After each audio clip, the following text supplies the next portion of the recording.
Hello and welcome to cric chat with Venkatesh.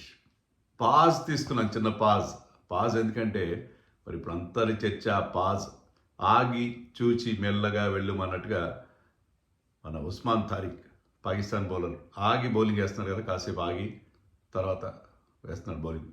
So దాని మీద చర్చ జరుగుతుంది కాబట్టి నేను కూడా చిన్న పాజ్ తీసుకున్నాను.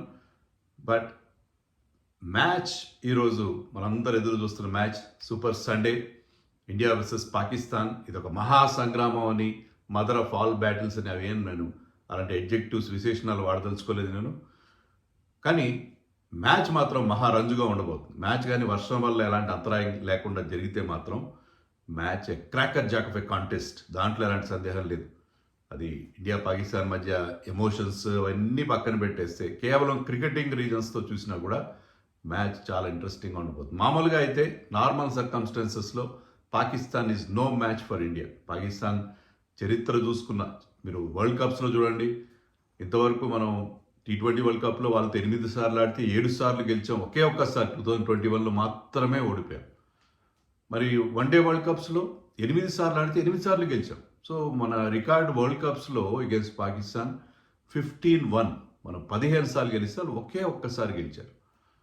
So Pakistan is no match for India.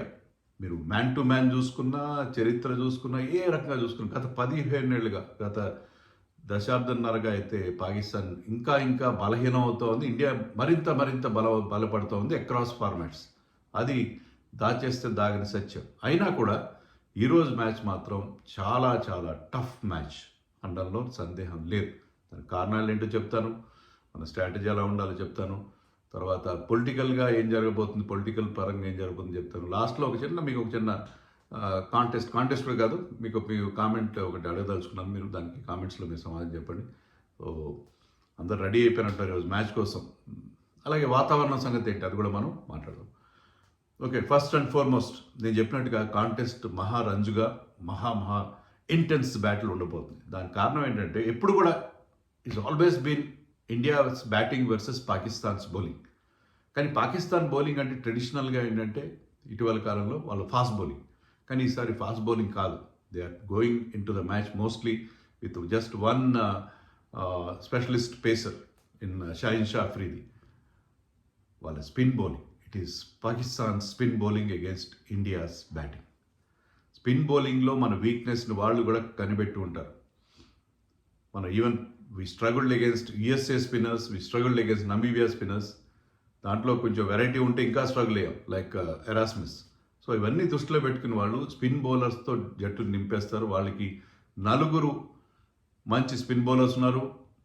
Experience Shadab Khan, Abrar Ahmed, 2 leg spinners, left arm spinner Mohammad Nawaz, and ఈ ఆగి చూసి వేసే బౌలర్ ఉస్మాన్ తారిక్. వీళ్ళు 4 కాకుండా వాళ్ళ opening batsmen Saim Ayub is batting allrounder, new బాల్తో బౌలింగ్ వేస్తాడు పవర్ ప్లేలో, and is very effective. So 5 spinners ఉన్నారు వాళ్ళకి, 5 స్పిన్నర్స్.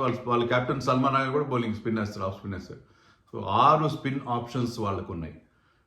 షాహిన్ షా అఫ్రీదితో పాటు ఫహీమ్ అష్రఫ్ కూడా మంచి బౌలింగ్ వేస్తాడు. ఇఫ్ ఐఎమ్ నాట్ రాంగ్, ఫైనల్లో ఫహీమ్ అష్రఫ్ బౌలింగ్లోనే అభిషేక్ శర్మ అవుట్ అయినట్టుగా ఉన్నాడు. సో ఫహీమ్ అష్రఫ్ కూడా గుడ్ ఆల్రౌండర్, అతను సీమ్ బౌలింగ్ ఆల్రౌండర్. అంటే హార్దిక్ పాండ్యా లెవెల్ కాదు, కానీ అతను కూడా ఫాస్ట్ బౌలింగ్ చేస్తాడు, ప్లస్ బ్యాటింగ్ కూడా బాగానే చేస్తాడు. సో వాళ్ళ బౌలింగ్ చాలా స్ట్రాంగ్గా ఉంది. షాహిన్ షా అఫ్రీది పవర్ ప్లేలో వికెట్స్ తీయడంలో ఎక్స్పర్ట్.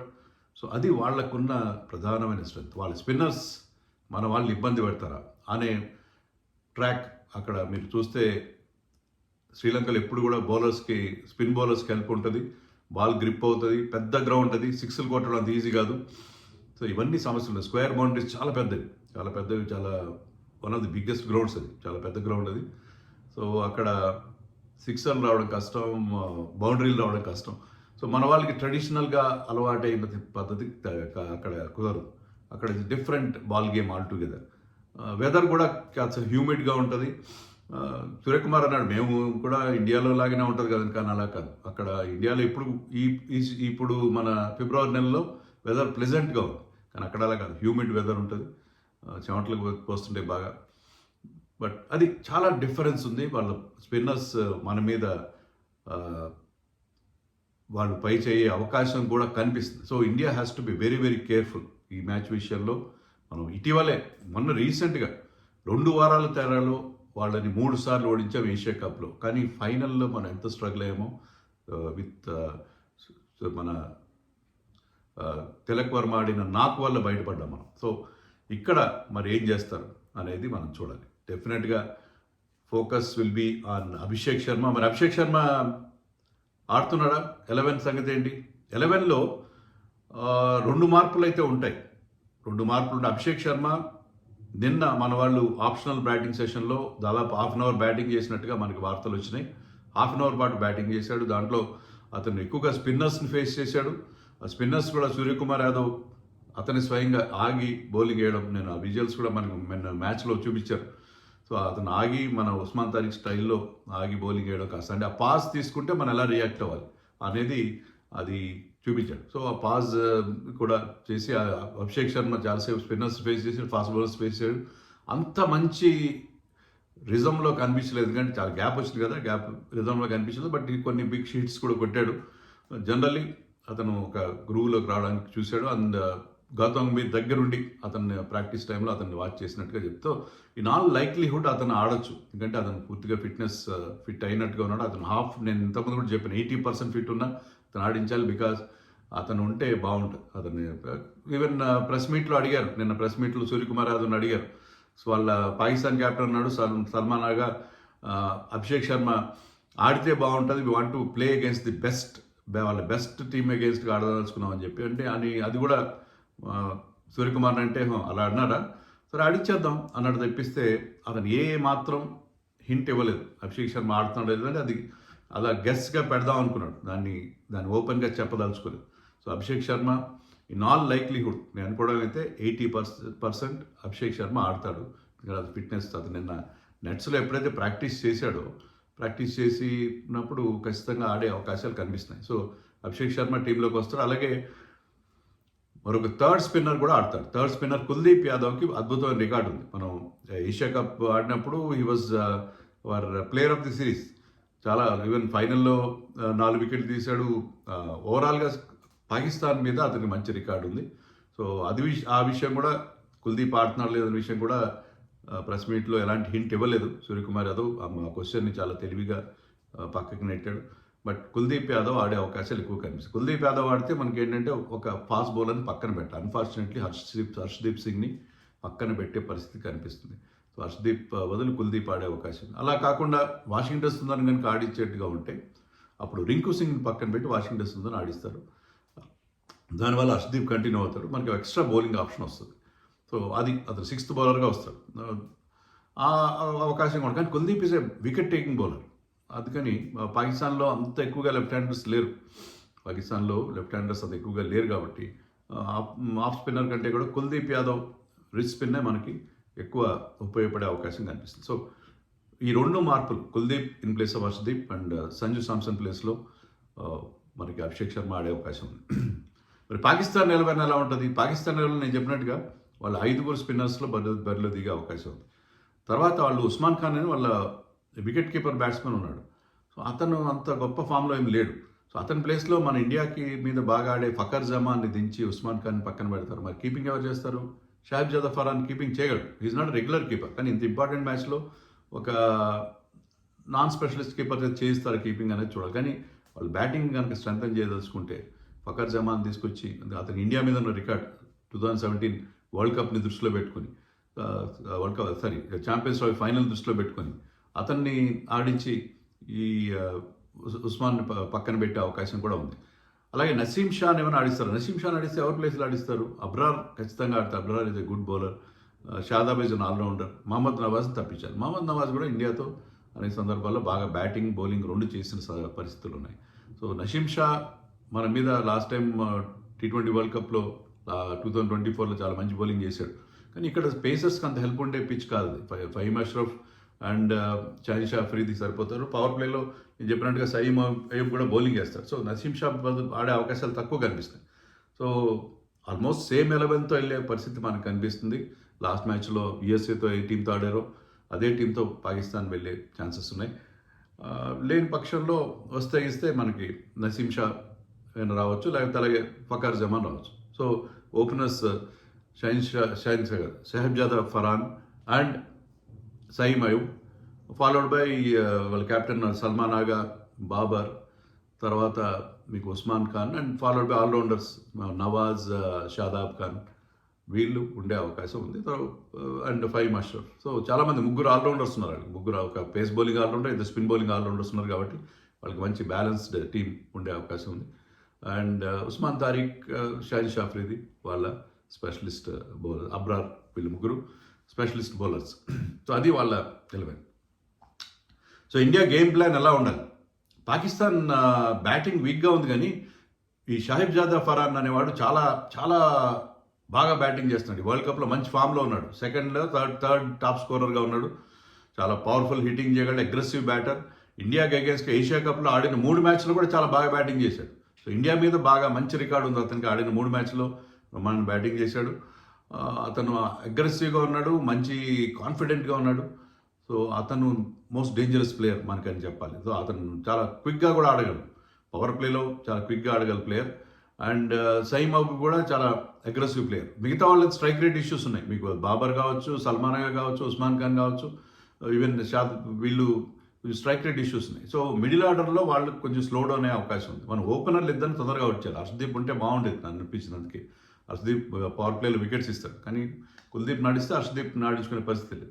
సో పవర్ ప్లేలో వాళ్ళిద్దరిని అవుట్ చేయాలి, అయితే వాళ్ళిద్దరిలో ఒకరిని అవుట్ చేయాలి. ఎక్కువ పెద్ద పార్ట్నర్షిప్ రాకుండా చూడటం అనేది ఫస్ట్ మనకున్న టార్గెట్. ఏంటంటే మరి బుమ్రాని పవర్ ప్లేలో బౌలింగ్ వేయిస్తారా? ఈ మధ్య పవర్ ప్లేలో వేయించట్లేదు. మరి మనం ఓన్లీ బుమ్రా, హార్దిక్ పాండ్యా పేసర్స్కి వెళ్తే, థర్డ్ సీమర్గా శివం దుబే వెళ్తే, మరి శివం దుబే, హార్దిక్ పాండ్యా బౌలింగ్ స్టార్ట్ చేసి బుమ్రా ఫస్ట్ చేంజ్గా వస్తారా? అది చూడాలి. మొత్తం మీద పవర్ ప్లేలో వాళ్ళిద్దరిని అవుట్ చేయాలి. దానికోసం బుమ్రా కనీసం పవర్ ప్లేలో 2 ఓవర్లు వేయాలి. 2 ఓవర్లు పవర్ ప్లేలో బుమ్రా వేయాలని నేను అనుకుంటున్నాను. అది మన స్ట్రాటజీ.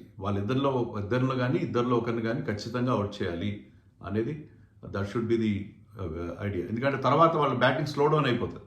బట్ వాళ్ళకి మంచి ఫినిషర్స్ కూడా ఉన్నారు. నవాజ్ కానీ షాదాబ్ వీళ్ళిద్దరు కూడా మంచి ఫామ్లో ఉన్నారు, క్విక్గా రన్స్ చేయగలరు. అండ్ ఫహీమ్ అష్రఫ్, వీళ్ళు ముగ్గురు ఫహీమ్ అష్రఫ్ వల్లనే వాళ్ళు నెదర్లాండ్స్ మీద టఫ్ మ్యాచ్లో గెలిచారు. ఈ ముగ్గురు మంచి ఫినిషర్స్ ఉన్నారు. వాళ్ళకి వీక్ పాయింట్ అంతా కూడా మిడిల్ ఆర్డర్లో ఉండే బ్యాట్స్మెన్ ఉన్నారు. వాళ్ళు ఉన్నారు. Middle order, lower middle order బాగుంది. ఓపెనర్స్ ఇద్దరు కూడా చాలా అగ్రెసివ్గా ఆడగలవాళ్ళు. సో వాళ్ళ బ్యాటింగ్ కూడా బాగానే స్ట్రాంగ్గా ఉంది. అంటే నేను వాళ్ళు చాలా గొప్ప టీం అని చెప్పట్లేదు. వాళ్ళ స్ట్రెంత్స్ కూడా మనం తెలుసుకోవాలి కదా. సో వాళ్ళ టీం స్ట్రాంగ్గానే మనకి కనిపిస్తుంది. ఆ కండిషన్స్లో 2 వారాల నుంచి అక్కడ ఉన్నారు. వాళ్ళకి అలవాటైంది. అయితే ప్రేమదాస్లో ఒక్క మ్యాచ్ కూడా ఆడలేదు. వాళ్ళు ఆడిన మ్యాచ్ 2 మ్యాచ్లు SSC సింహలా స్పోర్ట్స్ క్లబ్ గ్రౌండ్లో కొలంబోలో ఆడారు. బట్ వాళ్ళకి అక్కడ కండిషన్స్, అక్కడ పిచెస్ అలవాటైన పరిస్థితి ఉంది. ఇది వాళ్ళకున్న స్ట్రెంత్. సో వాళ్ళ బ్యాటింగ్ విషయంలో మన బౌలర్స్ వరుణ్ చక్రవర్తిని కూడా పవర్ ప్లేలో బౌలింగ్ వేయించి వాళ్ళిద్దరిలో అవుట్ చేయాలి. వరుణ్ చక్రవర్తి మన తురుపు మొక్క. అండ్ కుల్దీప్ యాదవ్ మిడిల్ ఓవర్స్లో మనకి చాలా ఇంపార్టెంట్ బౌలర్ అవుతాడు. సో వాళ్ళ బౌలింగ్ విషయం మనకేం పెద్ద ఇబ్బంది లేదండి. బ్యాటింగ్ విషయం నన్ను అడిగితే బ్యాటింగ్ విషయంలో పెద్దగా మనం వరి అవ్వాల్సిన పని లేదు. వాళ్ళ బ్యాటింగ్ అంత స్ట్రాంగ్ కానే కాదు.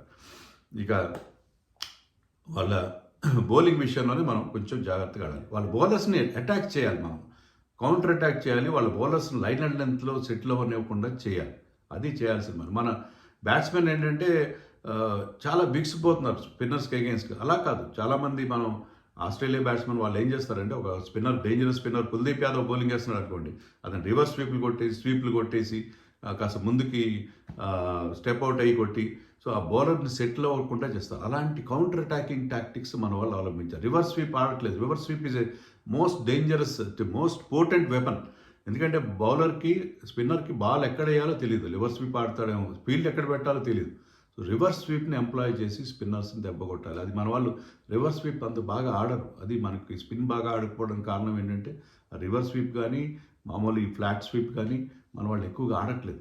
సో ఈ స్వీప్ షాట్ ఒకటి మన ఇబ్బంది పడుతుంది. బట్ ఇప్పుడు మనకి ఇప్పటికిప్పుడు ఏం చేయలేం, కానీ కౌంటర్ అటాక్ చేయాలి. ఉస్మాన్ తారిక్ ఓకే, అతని బౌలింగ్లో వెరైటీ ఉంది. ఆగి రావడం వల్ల ఏంటంటే మీకు మీ ఫార్వర్డ్ మూమెంట్, మీ ట్రిగ్గర్ మూమెంట్ కొంచెం ఇబ్బంది అవుతుంది ముందుకెళ్ళాలి. దానికి ఏంటంటే ఒకవేళ అంత ఇబ్బందిగా ఉంటే జస్ట్ ప్లే హిమ్ అవుట్. అతను 4 ఓవర్లు పెద్దగా రన్స్ కొట్టకుండా వదిలేసేయండి. అతన్ని చూసి చూడనట్టుగా వదిలేసేయండి. అతను 4 మ్యాచ్లు ఆడాడు ఇప్పటివరకు, 4 మ్యాచ్లో 11 వికెట్లు తీశాడు ఇంటర్నేషనల్ T20 ఇంటర్నేషనల్స్లో. మంచి రికార్డు ఉంది. ఈ టోర్నమెంట్లో కూడా అతను సెకండ్ హాఫ్లో వేస్తున్నాడు మామూలుగా. ఈసారి మనకు ముందు కూడా వేసే అవకాశం ఉంది. కానీ ఉస్మాన్ తారీఖ్ని పెద్దగా వరి అవ్వాల్సిన అవసరం లేదు. అంతకైతే జస్ట్ జాగ్రత్తగా ఆడేసుకుని అతను పక్కకి పోయాడు. డిఫెన్స్ ఆడండి పర్వాలేదు. అతను 4 ఓవర్స్లో 15 రన్సే వచ్చినాయి, నో ప్రాబ్లం. అంతేగాని అతను వికెట్స్ ఇవ్వకుండా జాగ్రత్తగా అతన్ని ఆడుకోండి. అతన్ని మీకు కనుక కొరుకుడు పడకపోతే, లేదంటే అతని మీద కూడా అటాక్ చేసే మీకు ఒక కాన్ఫిడెన్స్ ఉంటే somebody like Hardik Pandya should attack him. Suryakumar Yadav కానీ హార్దిక్ పాండ్యా కానీ వాళ్ళు అతని మీద అటాక్ చేస్తే బాగుంటుందని నేను అనుకున్నాను. ఒకవేళ ఇషాన్ కిషన్ కూడా మరి అది 10 ఓవర్స్ తర్వాత వస్తాడు మోస్ట్లీ. అప్పటికి ఇషాన్ కిషన్ ఉంటే ఇషాన్ కిషన్ కూడా కెన్ అటాక్. ఇషాన్ కిషన్ దగ్గర కూడా అది ఉంది. అభిషేక్ శర్మ పాలన పడ్డాడంటే అతను ఖచ్చితంగా అతని మీద విరుచుకుపడే అవకాశం ఉంది. సో పెద్ద థ్రెట్ ఉండకుండా చూసుకోవాలి స్పిన్నర్స్ని. ఆ పిచ్ మీద మనకేంటంటే స్లో పిచ్ల మీద మనం సరిగ్గా ఆడం. అందుకనే ఈ మ్యాచ్ విషయంలో నాకు భయం వేస్తున్న విషయం ఏంటంటే స్లో పిచ్ల మీద మనం సరిగ్గా ఆడం, జాగ్రత్తగా వాడుకోవాలి. ఇంకా టాస్ సంగతి ఏంటి? టాస్ గెలిస్తే ఏం చేయాలి? నార్మల్ సర్కమ్స్టాన్సెస్లో అయితే టాస్ గెలిస్తే నన్ను అడిగితే ముందుగా బ్యాటింగ్ చేయాలి. మీరు అనొచ్చు dew factor, night match dew factor అంతగా ఉన్నట్లేదు. అందులో వర్షం పడుతుంది కాబట్టి డ్యూ ఉండదు. వర్షం పడే టైంలో నిన్న కూడా వర్షం పడ్డాయి లైట్గా. వర్షం పడినప్పుడు డ్యూ ఉండదు కాబట్టి ముందు బ్యాటింగ్ చేయాలి. ఎందుకంటే ఇక్కడ శ్రీలంక పిచ్లు పోను స్లో అవుతాయి. డ్రై పిచ్లు పోను స్లో అవుతాయి. సెకండ్ బ్యాటింగ్ కష్టం అవుతుంది. మనం చూసాం కదా 170 టార్గెట్ని జింబాబ్వే మీద చేయించడానికి చాలా కష్టపడ్డారు. డే మ్యాచ్ కావచ్చు, ఆస్ట్రేలియా వాళ్ళు జింబాబ్వే మీద ఆడినప్పుడు ఇదే గ్రౌండ్లో. కాబట్టి మీరు పోను స్లో అవుతాయి కాబట్టి వికెట్ మరింత స్లగ్గిష్గా మారుతుంది టైం గడిచిపోతుంది. అందుకని టాస్ గెలిస్తే ముందుగా బ్యాటింగ్ చేయాలి. If it is a full match, వర్షం థ్రెట్ లేకపోతే, వర్షం ప్రమాదం ఉంది, వర్షం వస్తుంది, వర్షం రావచ్చు, లేకపోతే వర్షం వల్ల ఆల్రెడీ మ్యాచ్ కట్ అయ్యింది, ట్రంకేటెడ్ మ్యాచ్ అయింది, కుదించేశారు, 10 ఓవర్లకు 15 ఓవర్లకు కుదించారు. అలాంటప్పుడు ముందుగా మీరు బౌలింగ్ చేయండి. ఎందుకంటే మీకు టార్గెట్ తెలుస్తుంది. చిన్న మ్యాచ్లో, కట్ అయ్యేడ్ మ్యాచ్లో మీకు టార్గెట్ తెలుస్తుంది కాబట్టి అప్పుడు ముందుగా మీరు బౌలింగ్ చేసి తర్వాత మీ టార్గెట్ తెలుసుకొని టార్గెట్ రివైజ్ అయినా కూడా మీరు దాని ప్రకారం మీ బ్యాటింగ్ని ప్లాన్ చేసుకోవచ్చు. వర్షం ప్రమాదం అంటే టాస్ గెలిస్తే ముందుగా బౌలింగ్ తీసుకోండి. లేదంటే ఫుల్ మ్యాచ్ జరుగుతుంది, ప్రమాదం లేదనుకుంటే యూ టేక్ బ్యాటింగ్ ఫస్ట్ చేయాల్సిన అవసరం ఉంది. ఇంకా వెదర్ సంగతి ఏంటి? వెదర్ ఏంటంటే అక్కడ నిన్న వర్షం లైట్గా పడింది. నిన్న కూడా హెవీ రైన్, థండర్ స్టార్మ్ వస్తుంది, ఎవరు ఇళ్ళ నుంచి బయటకు రావద్దని కూడా అలర్ట్ ఇచ్చారు. శ్రీలంకలో ఇలాంటి జనరల్ అంటే వాళ్ళు అలర్ట్స్ ఇవ్వడం. వర్షం ఎప్పటి నుంచి? మధ్యాహ్నం 12 నుంచి రాత్రి 6 గంటల వరకు వర్షం వస్తుంది. మెయిన్ హెవీ రెయిన్ వస్తుంది. డ్రైనేజ్ సిస్టమ్ బాగుంది. 6 గంటలకి నిజంగానే వర్షం ప్రెడిక్షన్ ప్రకారం ఆగిపోతే టాస్ కొంచెం లేట్ కావచ్చు, బట్ మ్యాచ్ అయితే ఫుల్ మ్యాచ్ జరుగుతుంది. రాత్రి మన మ్యాచ్ టైం 7 o'clock మ్యాచ్ కదా, నైట్కి పెద్ద వర్షం వచ్చే పరిస్థితి ఏం లేదు వాళ్ళ ప్రెడిక్షన్ ప్రకారం. నిన్న కూడా వర్షం వస్తుందన్నారు కానీ చిరుజల్లులు పడ్డాయి. ఇండియా ప్రాక్టీస్ చేసినప్పుడు దాన్ని ఆపేసి ఇండోర్స్ నెట్స్కి వెళ్ళిపోవాల్సి వచ్చింది. తుంపర పడింది, అంత పెద్ద డ్రిజిల్, పెద్ద హెవీ రెయిన్ కాదు నిన్న పడింది. సో నిన్న కూడా హెవీ రెయిన్ ప్రెడిక్షన్ ఉంది కానీ పడలేదు. మరి ఈరోజు కూడా అలా అవుతుందని ఆశిద్దాం మనం. వర్షం వల్ల మ్యాచ్ ఆగిపోతే కష్టం.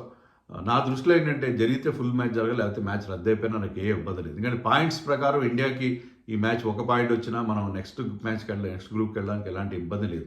మ్యాచ్ జరగకపోయినా నాకేం నష్టమేం లేదు. పాకిస్తాన్తో ఆడిచి తీరాలి, ఖచ్చితంగా నా ఇబ్బంది ఏం లేదు. ఎమోషనల్గా చాలామంది ఫీల్ కావచ్చు, ఏమైనా సరే మన మ్యాచ్ రద్దయితే మనకి కొంచెం డిసప్పాయింట్మెంట్. కానీ కట్ అయ్యేడ్ మ్యాచ్ అయితే 10 ఓవర్ల మ్యాచ్ అయితే లాటరీ అయిపోతుంది రిజల్ట్. అది నాకు ఇష్టం లేదు. జరిగితే ఫుల్ మ్యాచ్ జరగాలి, లేకపోతే మొత్తానికే రద్దు అయిపోవాలని కోరుకున్నాను. పొలిటికల్ కారణాలు తీసుకుంటే మరి షేక్ హ్యాండ్ ఇస్తాడా? నిన్న ప్రెస్ మీట్లో సూర్యకుమార్ కానీ వాళ్ళ కెప్టెన్ కానీ అన్ని క్రికెటింగ్ మాటలే మాట్లాడారు. మాకు ఏమి వేరే రెచ్చగొట్టే మాటలు కానీ పొలిటికల్ స్టేట్మెంట్స్ కానీ, అంటే ఏషియా కప్లో ఇలాంటివి చాలా జరిగినాయి, అలాంటివి ఏం మాట్లాడేది చాలా జాగ్రత్తగా మాట్లాడేది. షేక్ హ్యాండ్ ఇస్తావా లేదంటే 2 సార్లు అడిగారు నిన్న ప్రెస్ మీట్లో. 2 సార్లు కూడా రేపు చూడండి ఇంకా టైం ఉంది కదా, ఎందుకు మీరు ఇప్పుడు తొందరపడుతున్నారు అన్నాడు. కానీ మనకు వస్తున్న న్యూస్ ఏంటంటే షేక్ హ్యాండ్ ఇస్తాడు, షేక్ హ్యాండ్ ఇవ్వచ్చు.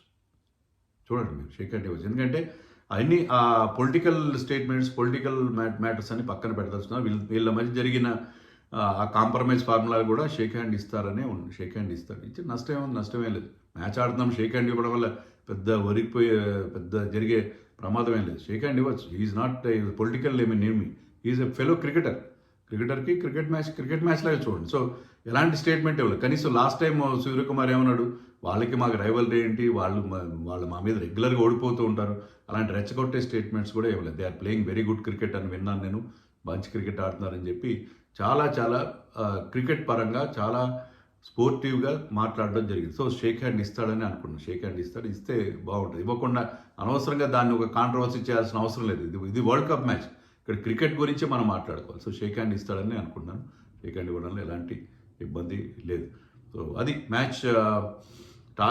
టాస్ కొంత కీ రోల్ ప్లే చేస్తుంది, ముఖ్యంగా మ్యాచ్ కనుక వర్షం ప్రమాదం ఉంటే. బట్ ఎవరికి విజయ అవకాశాలు ఉన్నాయి? ఐ థింక్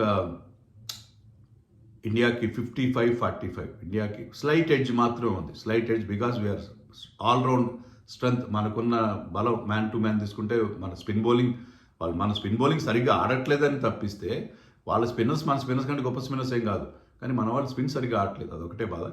సో మన టీము డెఫినెట్గా stronger team, much stronger team. మనకు 55-45 అడ్వాంటేజ్. బట్ ఇంట్రెస్టింగ్గా ఉంటుంది, చాలా చాలా టఫ్ మ్యాచ్ ఇది.